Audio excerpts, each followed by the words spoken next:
All right, folks, in this video here, I'm going to walk you through how to update or edit your profile. We're still working on a few other videos in the back office and everything, but it might say something different at the top of yours, but it's either edit or update profile.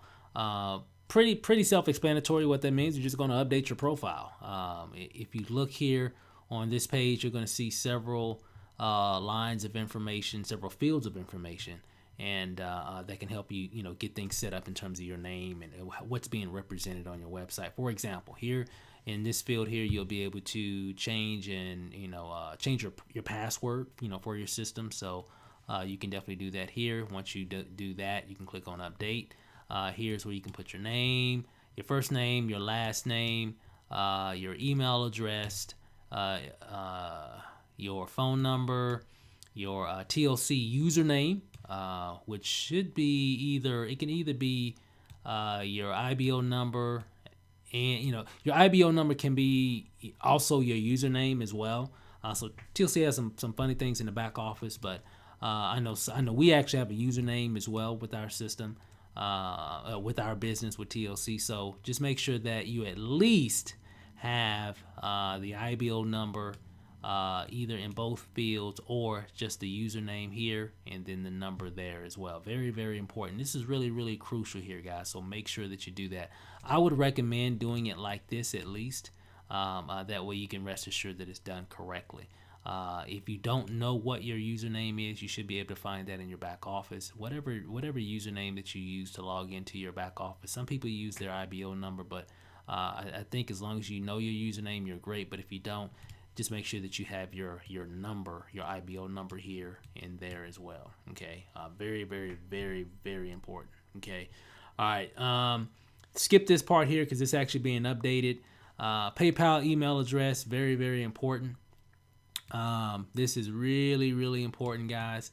So make sure that whatever your email address that you have associated with your PayPal account, make sure that email address goes right here. Okay, make sure it goes right there. All right, very important.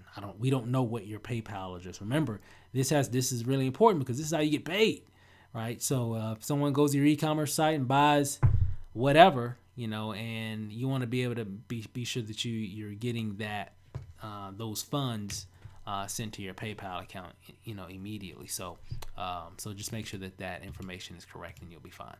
JV Zoo, you'll be able to come back to that a little bit later. So we'll just skip that for now in this video. The lead capture page, this is basically what's being shown on your lead capture page. We'll skip that piece for now because there's another video about that. Your Gravatar email, which you're going to see here, make sure that information is correct. Whatever your Gravatar email. The Gravatar email is basically, Gravatar is like an image.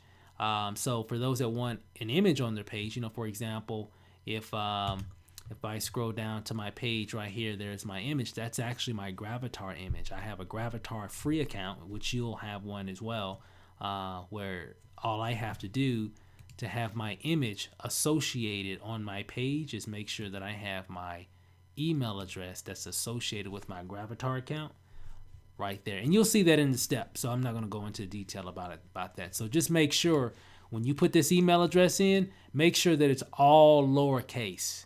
Okay, don't put any capital letters here. So it needs to be all lower. Some people like to put like a capital letter for their first name or whatever, at whatever. Don't. Just make sure it's all lowercase, okay? Or the code won't recognize it. It needs to be all lowercase. And then, of course, you got all your Facebook or all your social media links here: Facebook, Google+, Instagram, Twitter, etc. So if you're going to put like, you don't have to use all these, because if you don't have to open up a new Pinterest account if you don't have a Pinterest account or a YouTube account or whatever. If you want to, great. But all you have to do, you see these little hashtags here. Just copy over that. So, for example, you see my Facebook one here. You don't see that hashtag is because I took it off and put my actual Facebook account there, web address there. So if you have, for example, your YouTube channel link, whatever that is, just make sure that you take out the hashtag and just write out the actual URL address or website address for that particular link. And then once you get all this information done, guys, just hit update. That's all you got to do. So just make sure it's correct. If you ever need to change your phone number, there it is. You can always come back and change this information at any time. So if you want to change your name, if you want to change your email address, your TLC stuff should always be the same. It shouldn't really be any reason why you should ever need to change that information. Again, skip this section here. Your PayPal information should typically be the same. And then of course your Facebook stuff should typically in most cases be the same. I mean, I guess you can change different accounts or whatever if you needed to, but your Gravatar email should always be the same there as well. So really simple stuff. Click on update, boom, you're done. Really simple, self-explanatory. We're making a few updates. So the video that you're looking at right now will eventually change to a much newer version. We're just waiting to make the system go live, so that's why we're still using the old format. But pretty much the same. It's pretty much the same thing. Okay, pretty self-explanatory. So with that, guys, that's it for now. Go ahead and get that updated, and we'll see you on the next video.